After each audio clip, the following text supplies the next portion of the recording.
Now I got it. Thank you, Jock, for reminding me. That's why we need community. And here, share. Okay, there we go.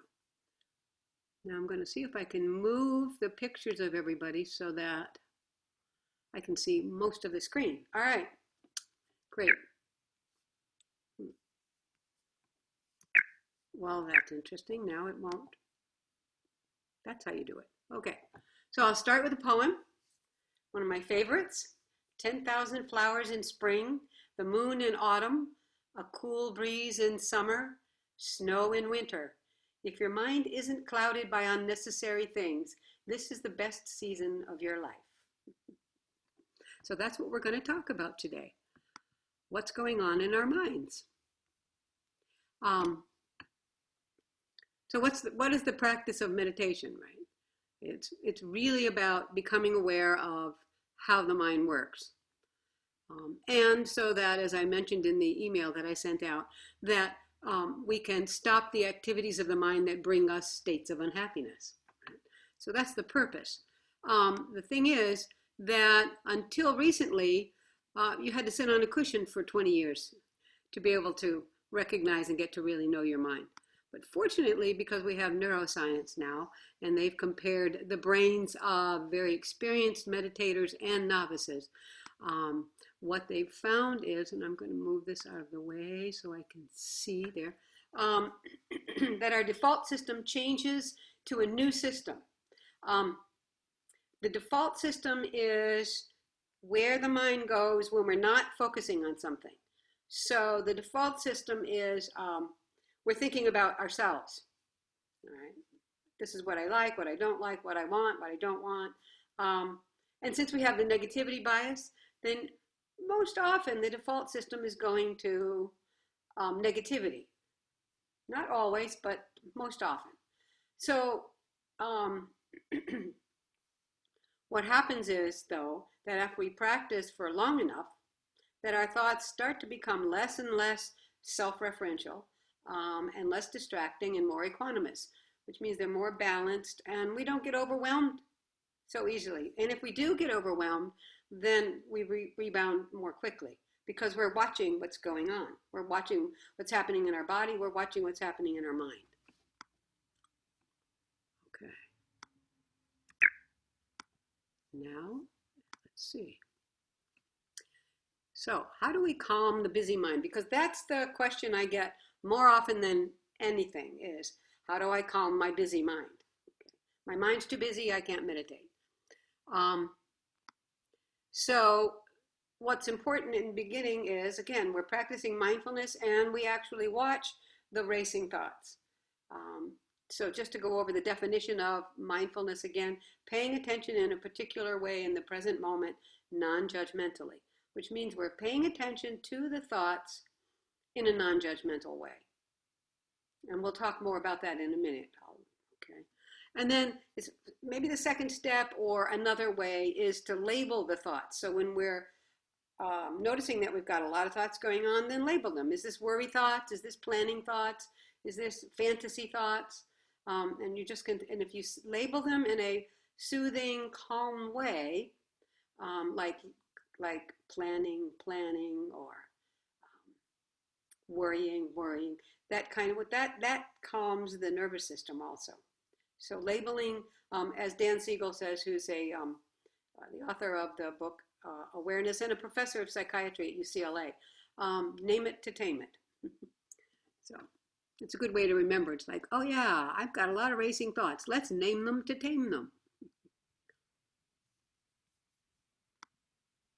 So one of the myths of meditation is that we can stop our thoughts.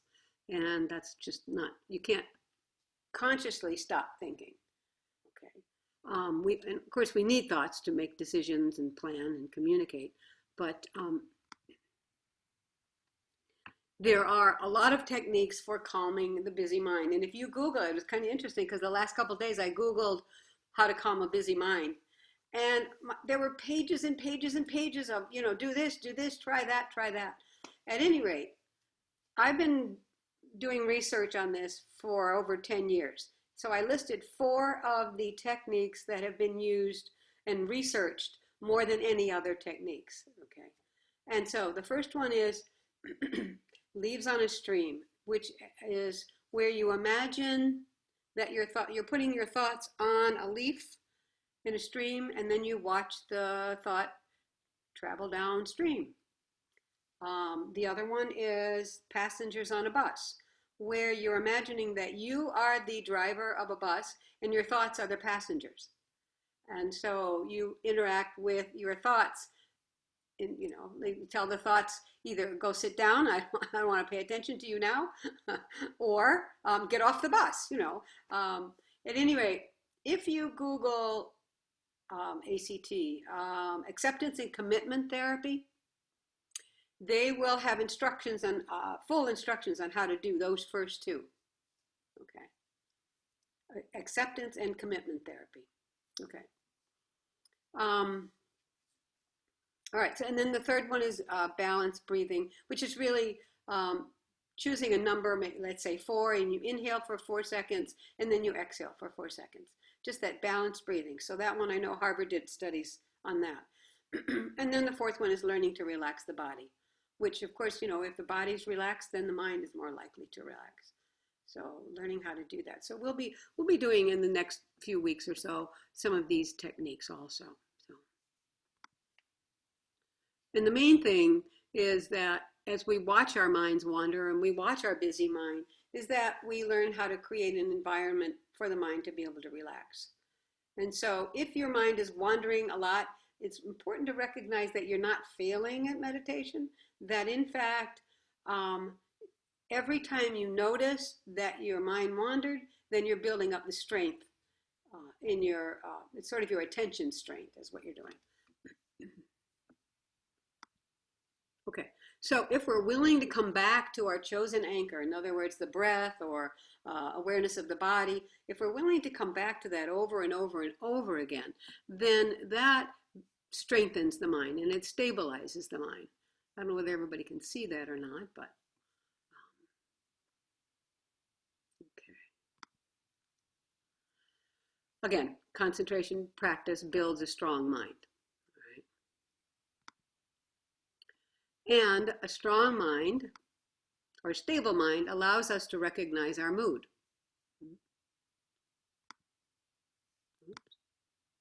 And our moods control our happiness or our unhappiness. The other night I was in the kitchen and cleaning up the kitchen. It was late, I was very tired, and the kitchen was really a mess. And I had in my mind, I've got to get this done. And then I started noticing my mood. It's like, oh, I feel like a victim.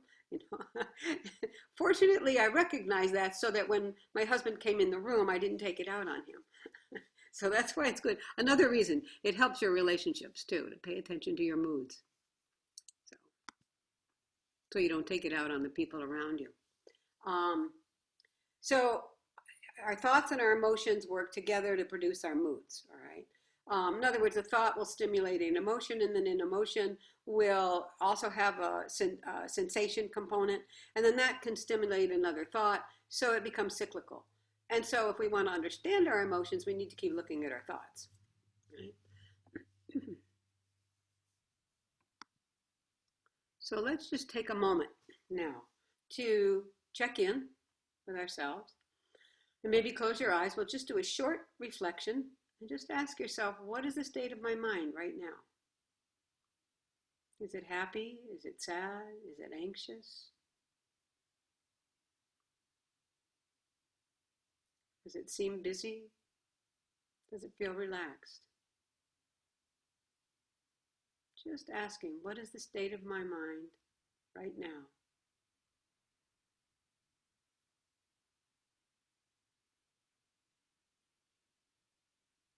Kind of lovely to pause in the middle of the day and just check in and see, what's my mind doing? Yeah.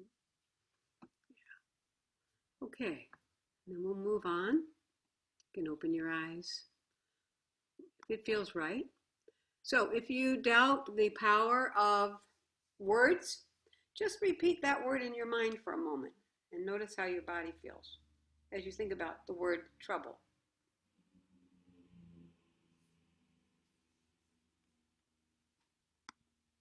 And now shift and think about the word kindness.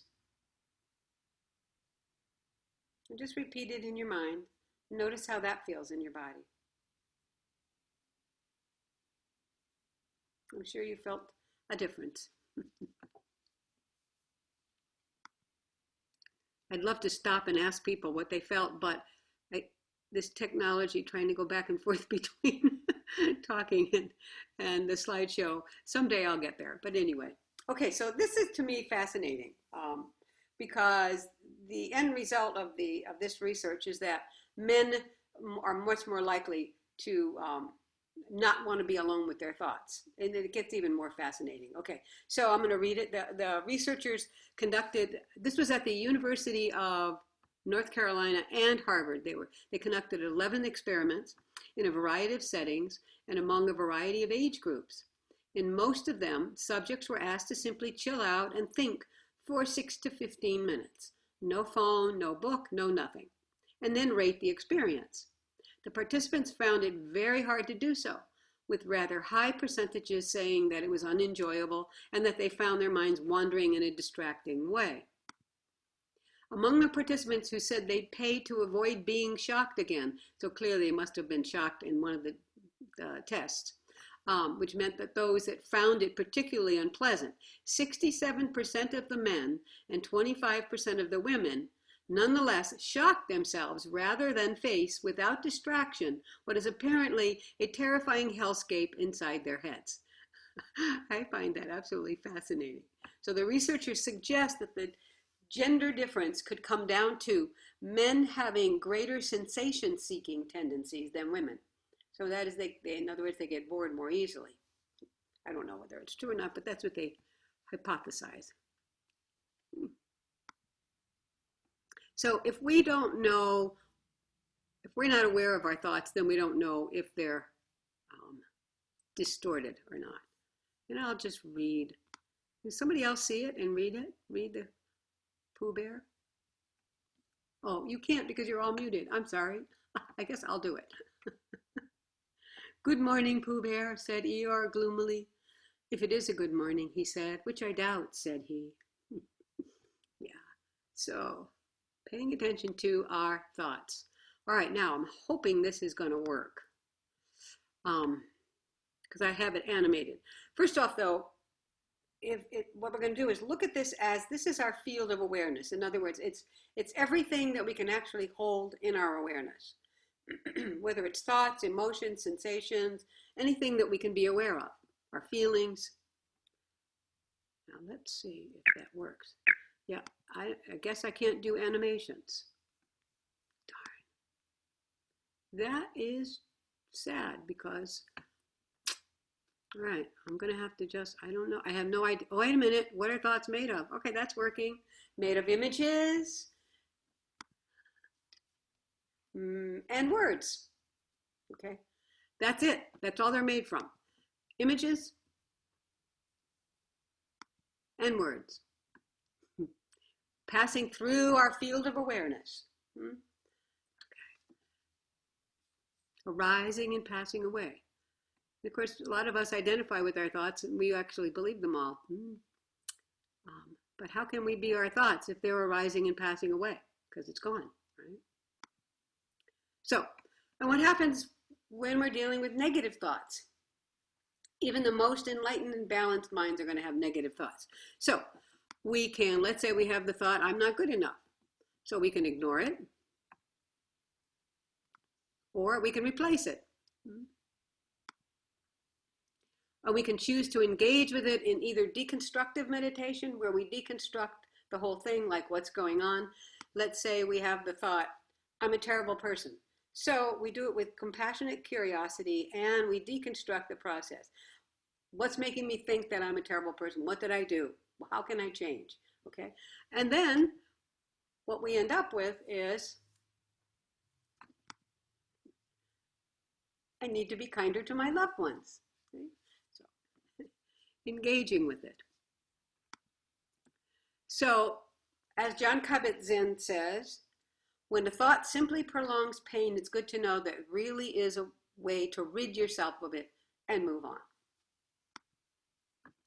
And you can also choose not to believe your thoughts. And Mark Twain said it the best. My life has been a series of tragedies. Most of them never happened. I love that. Okay, so let's check in again.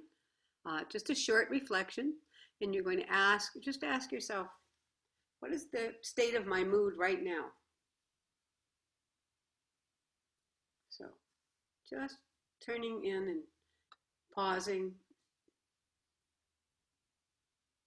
What is the state of my mood right now?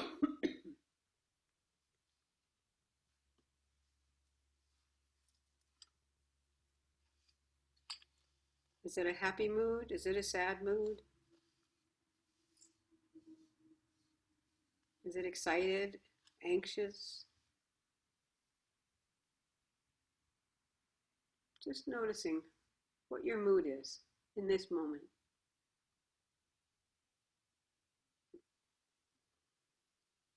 Okay, and then coming back and moving on. So mindfulness is really about developing a wise relationship to our thoughts, right? So if we have a very busy mind, if we recognize them and we look at and we pay attention to them, then we know we can just let them go, right? And if we keep just paying attention, oh, there's another thought, I'll let it go, I'll let it go, I'll let it go. So what are we left with? Our field of awareness. If we keep letting go of the thoughts and letting go of the thoughts, we can be aware of our awareness, okay? So that then when another thought comes in and passes through, our consciousness has expanded. So we're aware of just what's happening up right now, and then we're watching it leave. So in fact, Shinzen Young does a guided meditation called Gone, where you pay attention to something, and as soon as it disappears like a sound, that's when you recite Gone. So seeing if you can actually notice the moment that you experience it stopping, or it's gone. So you have to be like really alert. That's at Unified Mindfulness. If you're interested, you can always just Google Unified Mindfulness. They have a lot of classes. So in a state of mindfulness, thoughts and feelings are observed as events in the mind without over-identifying with them and without reacting to them with our automatic habitual patterns of reactivity. So in other words, I may have the thought that goes through my mind, I look like a lion as I look into the mirror. And then I can be amused by the thought. And then I can just let it go. Or I can believe it. And there's a problem then. Okay. So again, the deeper purpose of meditation is to understand how the mind leads us into states of unhappiness so that we can stop the activities that lead us into those states. That's in the book Emptiness, which is, again, when our field of awareness is empty, then we're just aware of awareness. Anyway, it's a practical guide for meditators if you're interested. I've just got the book, so I can't recommend it beyond some of the things I already showed you today. So, my favorite teacher, Jumpo Dennis Kelly, as he says, if you practice long enough and deep enough, you arrive at unreasonable joy. And why is it unreasonable? Because there's no reason for it. You're just joyful. So, okay. So now we get to practice being with our thoughts. Weren't you enjoying that picture of that little girl? Isn't she adorable? Yeah. Okay. There. Okay, so if you have any questions about what I just went over, feel free to unmute yourself and go ahead and ask the question, or raise your hand and I'll call on you. It's up to you. And if not, then we're going to go ahead and do a guided meditation on paying attention to thoughts.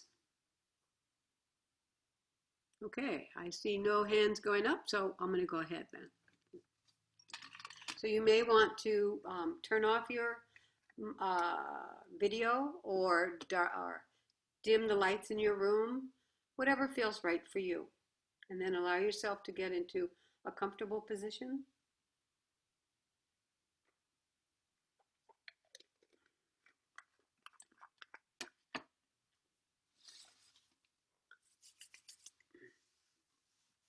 So I'll start by ringing the bell.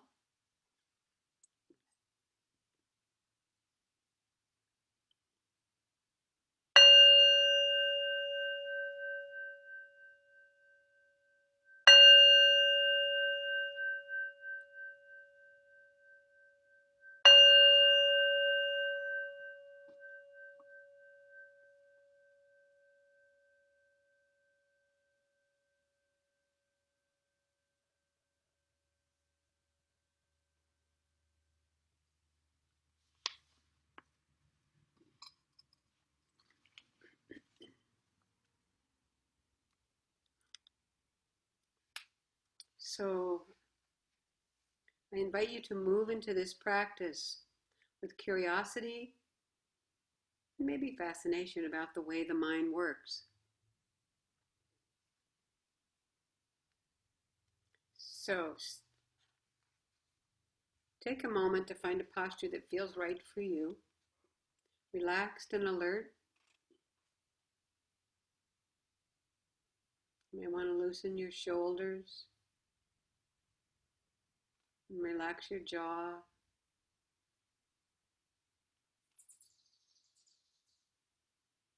If it feels comfortable, I'd invite you to close your eyes gently. And maybe take 3 deep breaths.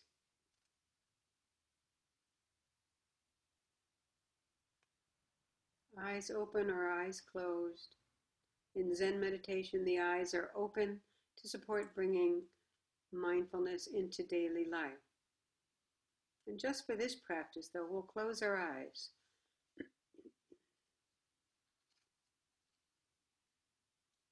And then bring attention to the area around the closed eyes, maybe behind the eyelids. You might sense the area in front of the eyes. Just sense it. And let's call this area the mental screen. So even though it may not look like an actual screen to you, we'll just use that name just to have a point of reference. So as you place your attention in that area of the mental screen, you might notice that there are some images playing on that screen. Maybe like a metaphorical TV screen, where there's different images, colors, graphics, movement. Just notice right now if there are any images or activity on your mental screen. That area in front of or behind the closed eyes.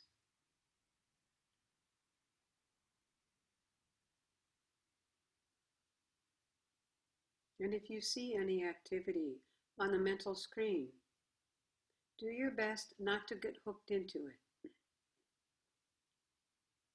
Not trying to figure it out, why it's there, or even what it is. Just for now, we're interested in the fact that it's here.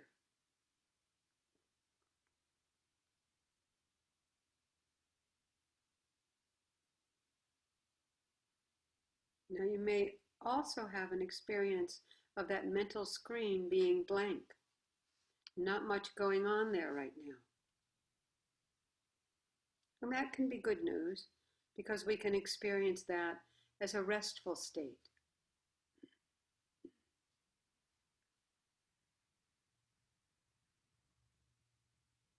So again, you might notice one of two things, either some degree of imaginary or imagery on that mental screen, or nothing or very little going on the mental screen.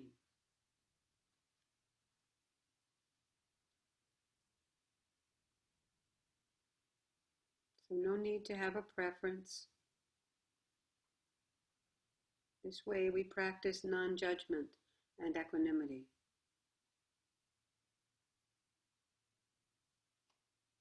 Both helpful experiences in this practice.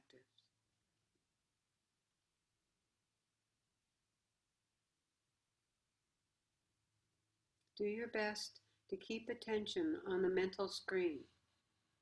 If you get pulled into sounds in the room or feelings in the body, just gently come back to that mental screen and notice if there's activity or if the screen is blank.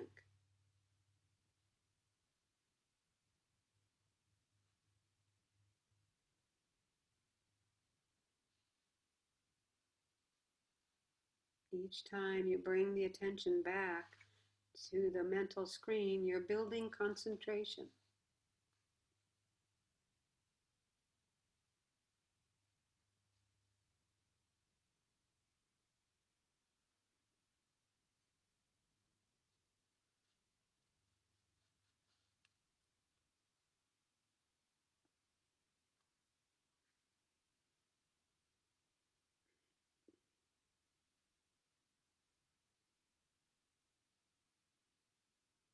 So what we're exploring is inner seeing, visual thinking.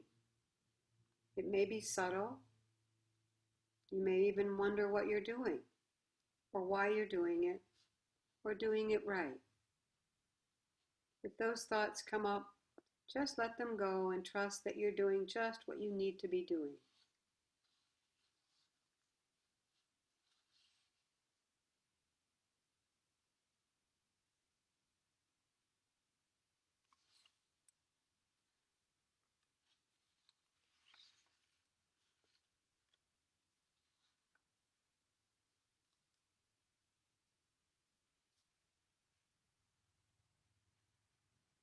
And if your experience is subtle, remember that we're training 3 important skills.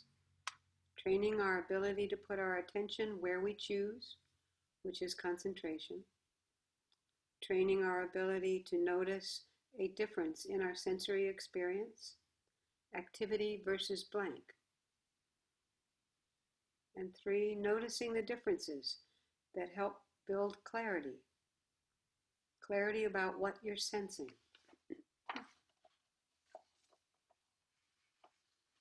And if the mind keeps getting distracted, you might label, try labeling. Labeling can help to keep your mind where you want it.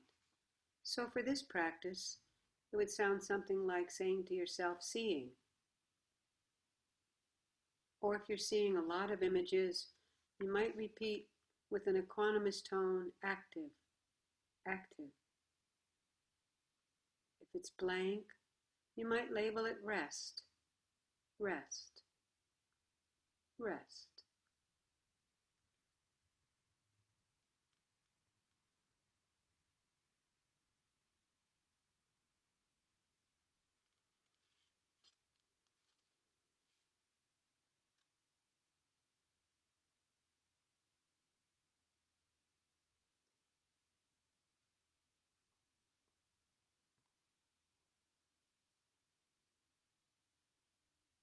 We're allowing our mental screen to just do what it wishes, to do it right now, and we don't try to control it or interfere with it or manipulate it. We're just letting things come and go. Image or rest. Allowing what is happening to happen. And we're building equanimity. Other times we may notice that we like the images and we want them to continue. Or we dislike the images and we want them to stop.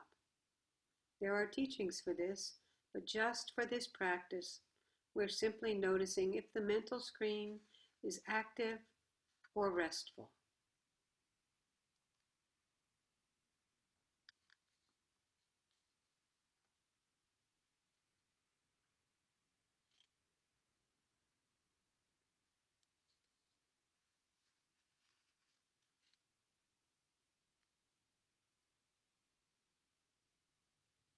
So just another minute of noticing your mental screen in front of the eyes, or behind closed eyes. Maybe there's an image, maybe it's blank. And if there's image activity, you don't have to see it clearly like a photograph. It may be like a lava lamp moving around. It may not be associated with real time. It might be something from the past or something from the future or something from fantasy. It's all okay. We're just continuing to notice whether there's activity on the mental screen or whether it's blank.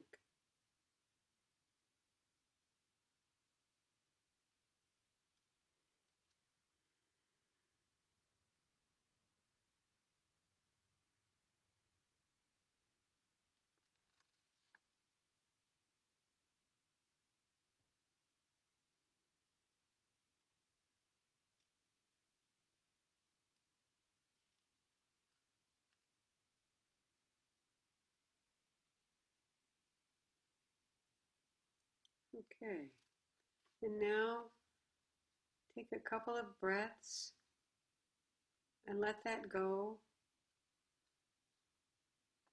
Just rest for a moment.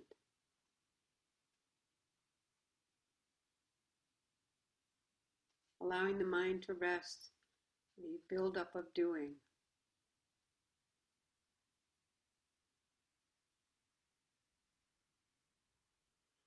Just a way to refresh. We'll stop for a moment and check in with people and see how that practice was for you, and if there are any questions or comments. And then we'll go on to the auditory, the word component. So if you have any questions or comments, you can raise your hand.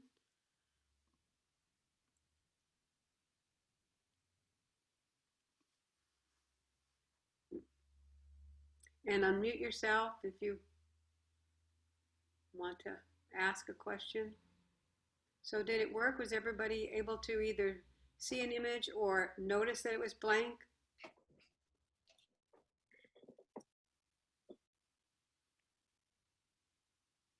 Virginia? Yes, I could totally blank it out and just see a dark screen Ah, okay. with nothing else, just the dark screen. So you were choosing to have the screen be blank, is that right? Pardon? You were choosing to have the screen be blank? I didn't actually see a screen. It was just as if you closed your eyes and there was nothing there. Okay, okay. But the whole thing was dark. Just sitting with the darkness, okay. I didn't have to physically imagine a screen or a TV set or anything like that. It was just darkness. Darkness, okay. But you could see that, and that was the important piece. Yes. Mm-hmm. And that would be called, it sounds like dark, that would be called rest, because there was no activity. Yeah. So you know, if you want to concentrate on rest, then you could practice paying attention to that dark screen, or just practice seeing in the mental screen, so to speak. So it's a way to get more comfortable with what thoughts are. Okay. Holly, did you want to say something? Are you talking to me? Holly. Yes. Ah, yeah. I too. I mean, there was nothing going on. Everything was just dark. Ah.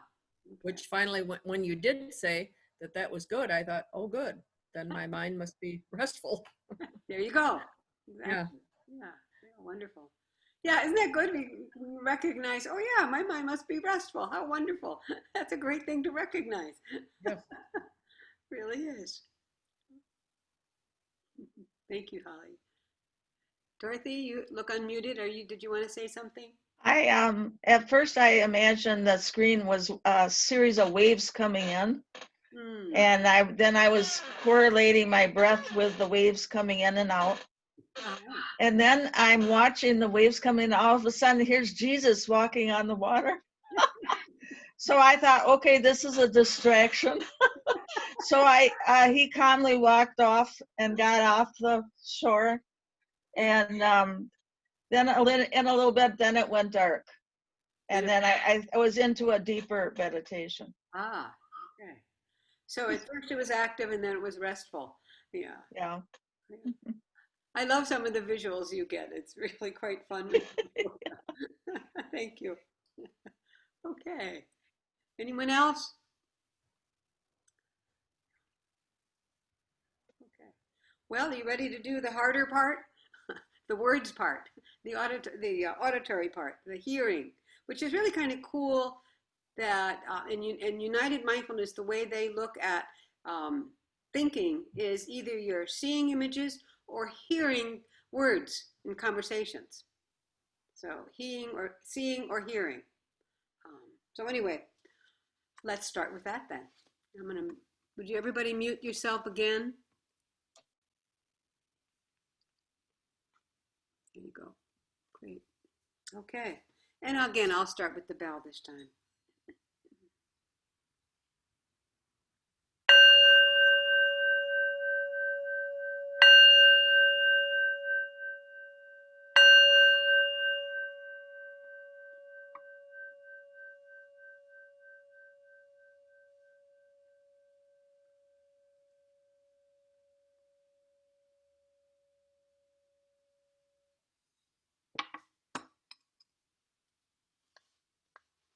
So again, let's get into alert and relaxed posture.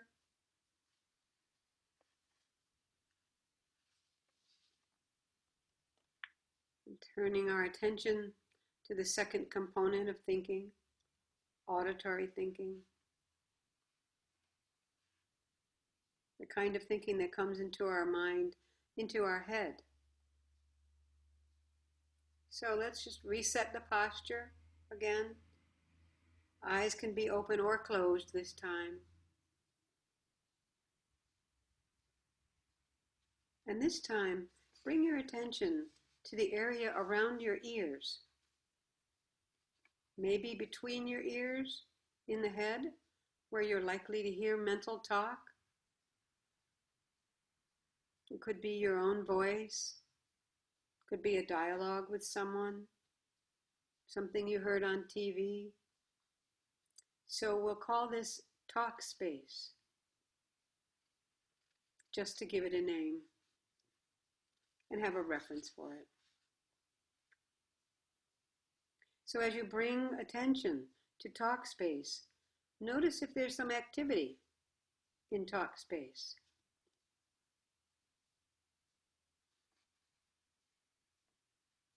The auditory aspect of thought, this could be a monologue or perhaps a dialogue. Again, it could be your own voice or the voices of others. Could be a kind of mental chatter, and maybe you can't completely discern, like a background noise in a room, or even a radio in the background.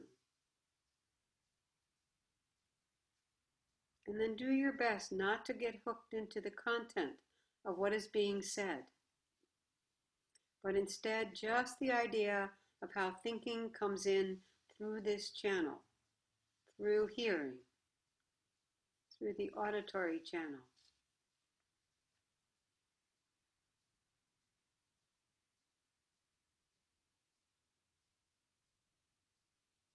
And if the auditory channel activates images on the mental screen, just let them be there for this practice. We're focused on the auditory experience of thinking, just to notice what's going on here now.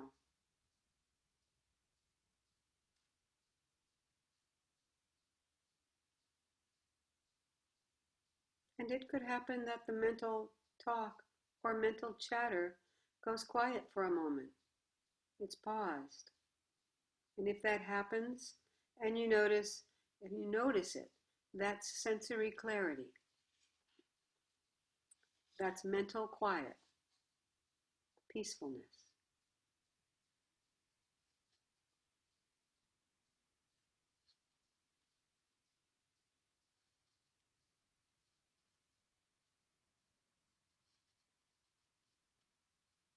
So again, you're simply keeping your attention on the inner experience of hearing and talk space, the auditory aspect of our thinking mind. So you're either noticing mental activity, mental talk activity, or quiet. See if you can have no preference, since they're both helpful in our practice.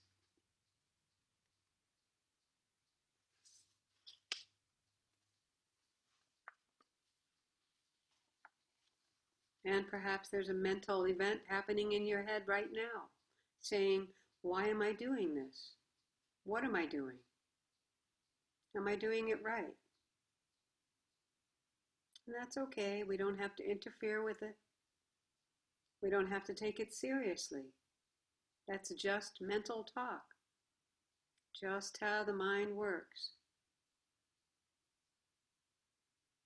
And no matter what happens, we're developing those 3 skills of concentration, clarity, and equanimity.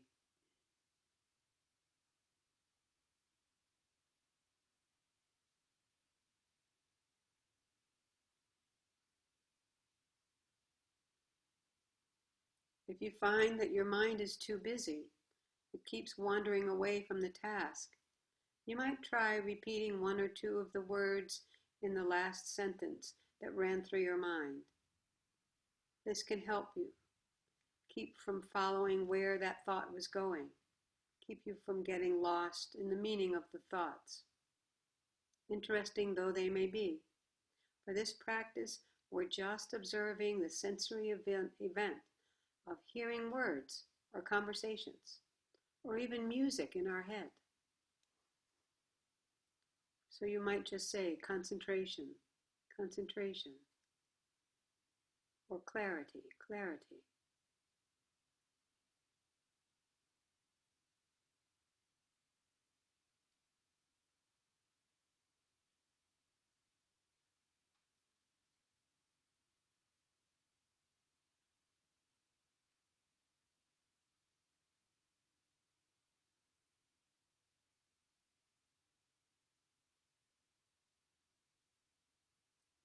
So now, if your eyes are open, I invite you to close them and just for a minute, let your thinking happen naturally. Just let thinking be there. Let the thoughts be there. Notice whether those thoughts are coming in through the visual aspect, mental screen, or whether they're coming in through the auditory aspect of thinking, coming into talk space.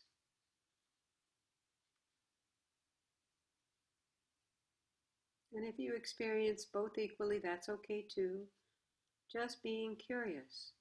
How does thinking happen?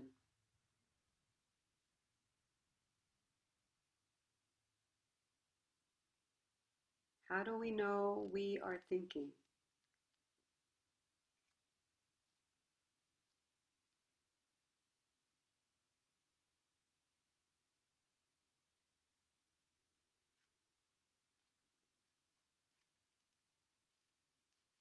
And as we do this, we begin to develop a new relationship with thinking and a new relationship with ourselves. And this gives us a simple way of unpacking the thinking experience, especially when it gets overwhelming, so that we can work with our thoughts, work with the thinking mind in partnership, not as a force to be controlled or reckoned with. The mind becomes our best friend.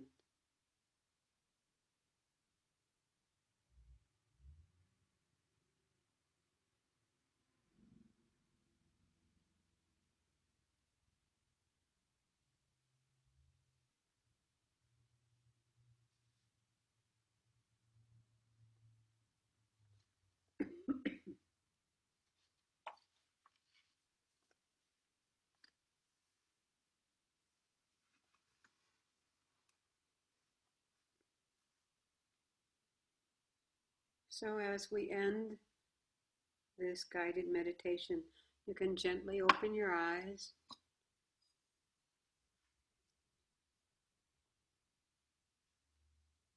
And I'll ring the bell.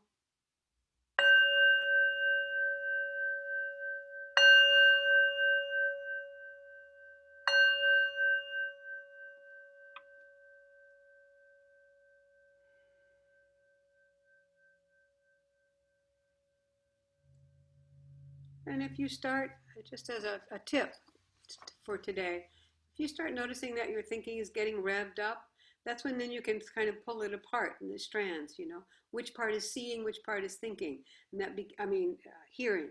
So that begins to give you space between the thoughts, so that they're not overwhelming. So I'll finish with reading that poem that I began with.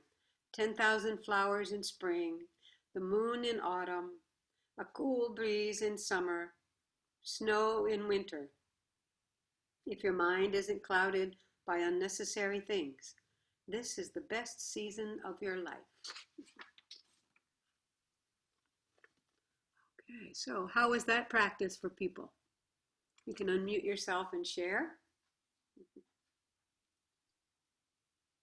It was good.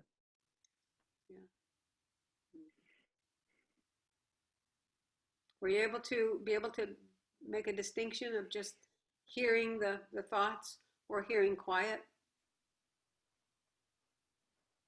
Not so much. I like hearing quiet. What's that? I said I like hearing quiet. Yeah. Very relaxing. Yes. Yeah. A calm mind is pleasant. Dorothy, go ahead, Virginia. I like the quiet too. And where I live, there's no street noise, no nothing. And so you have total, and there's no house noises. So it's just total quiet. Very relaxing. Yes, that's lovely. Dorothy, were you going to say something? At first, I heard some beautiful singing, toning, and then I heard birds singing, lots of birds, hundreds of birds. And they're singing, and it was such a joyful, happy feeling. And then all the sounds went into one sound, one universal sound that I couldn't hear anymore. And then it was just quiet. You got a good imagination. She does. She does. And wonderful that you can be aware of it, that you're hearing sounds in your mind. Yeah. Aline. I thought it was interesting that when I had thoughts and I brought my mind back to the moment, I have no idea what I was thinking about. Yeah. What you had just been thinking, the thought that had just gone through.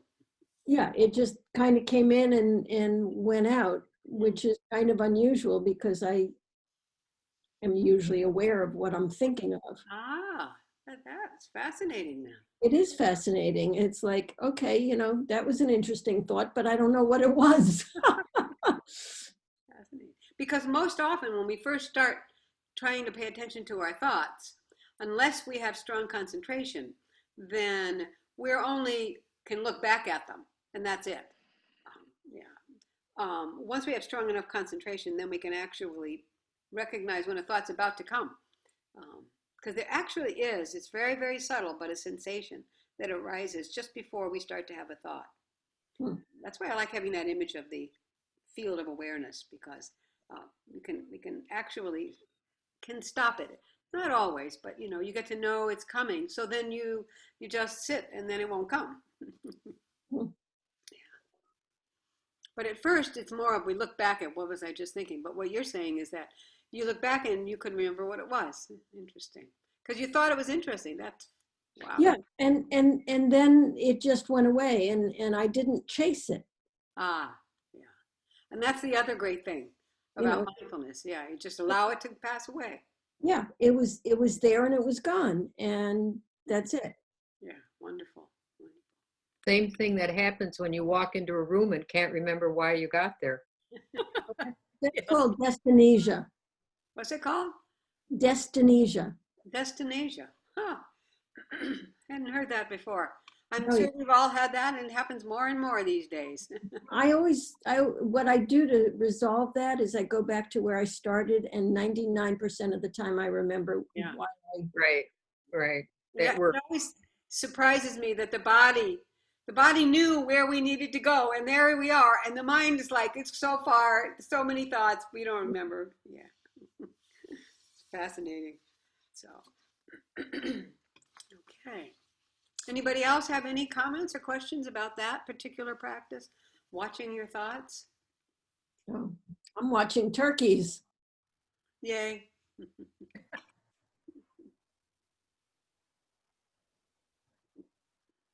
Okay.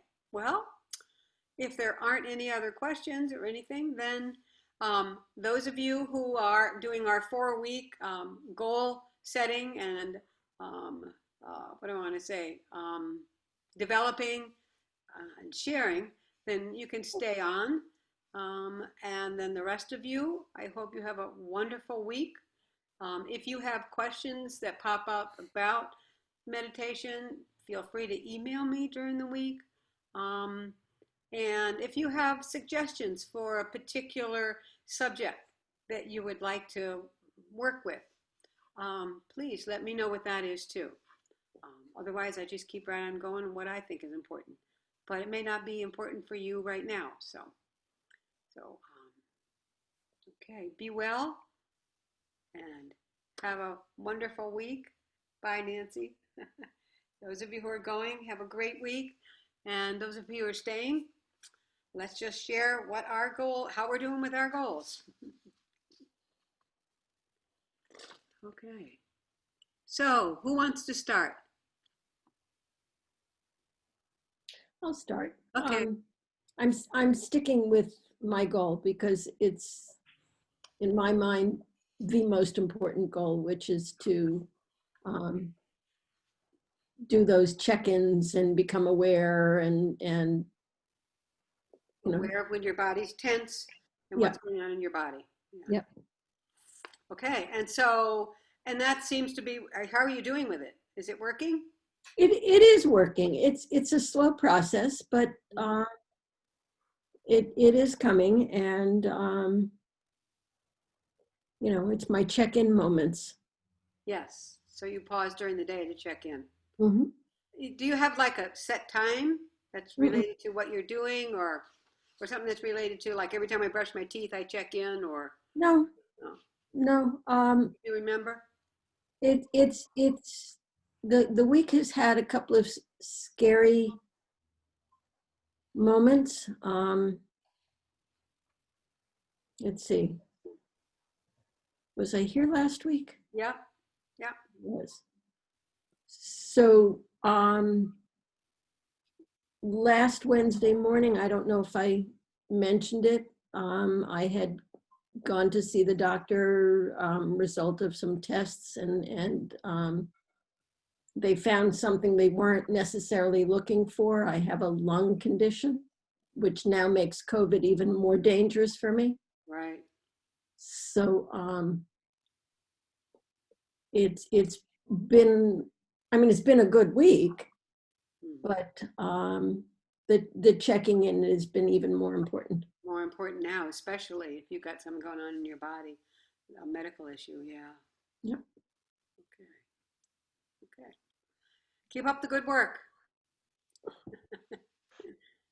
Who wants to go next? Colin. Sure. So my goal was try to establish a routine of meditating at least once a day Yeah. because I hadn't been, and actually I'm pretty new to this whole meditation deal. Mm. So I have been successful at it, and I think basically because I'm keeping a diary. So I can look back at, you know, this week that, you know, I've been doing it every day, and I think that helps as a motivator. And actually I've been doubling up on some days because I've been using that Yoga Nidra meditation, Yeah. Yes. which I listen to sometimes during my nap, which is great. I don't know if that counts or not because she inevitably puts me to sleep. First she says, no, don't go to sleep. I'm sorry. In any event, I have been keeping up with it. Wonderful. Wonderful. Great. And the idea of keeping a diary will also help keep you on track. Yeah. Right. Great. Okay. Well, next week is our last week, so good luck till next week. Anybody else? Who's going to go next? Dorothy. I've been working on unconditional love, and at first I tried to apply it to everything in my life. Yeah. And of course, that it works some of the time. It doesn't work all the time. Of course. Maybe I'll have a bout of anger or something, and I got to get over that and then go back. But I have been having some moments of intense, pure love Oh, for wonderful. for whatever is happening in the world, people, it's being one with everything. And I had one last night that it was pure love and felt good. So I think it's a good goal to be working on. Yes, yes. Good. Wonderful. Thank you for sharing it. Good luck to you too. Holly?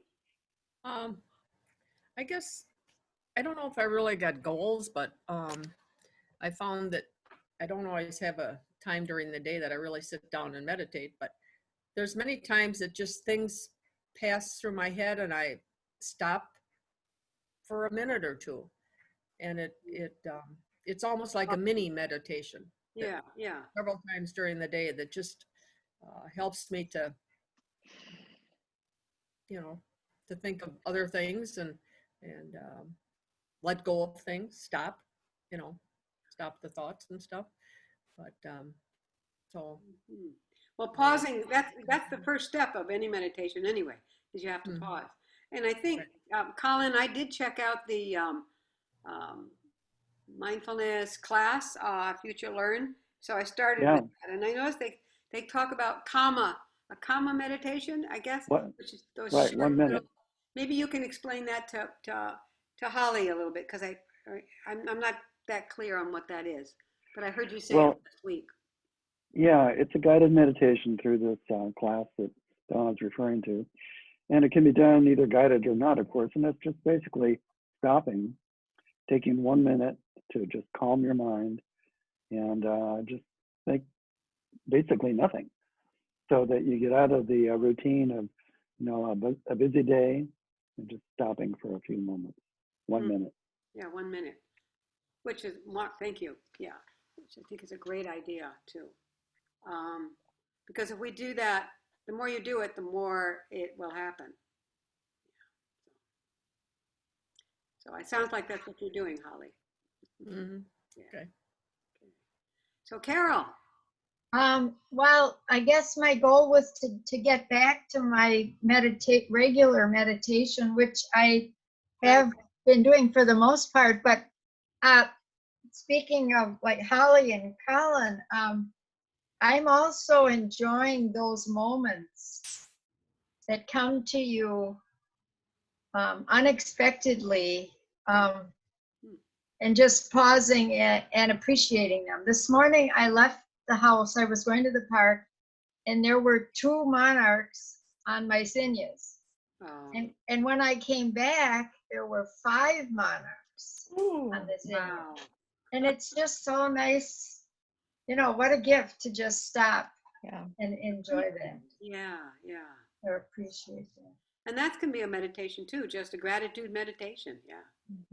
Marvelous. Okay. Yeah. Okay. Well, it sounds like everybody's on track. That's great. And I don't know whether I mentioned last week, I don't know whether it had happened or not, about that I did have one bout of anger. I did mention it. Okay. So I haven't been angry since. So how can I be mindful of anger? Wow. That's pretty cool. Wait a minute, I almost got angry and I caught myself. I mean, I had the flash and then Michael looked at me like, oh, do I have to call so-and-so? I was like, okay. So it's nice to have somebody who pointing it out to you, but it was just starting to get a little annoyed, So, but that's great, yeah. Anyway, so, but I'm still going to keep working on it because that's a really important one for me.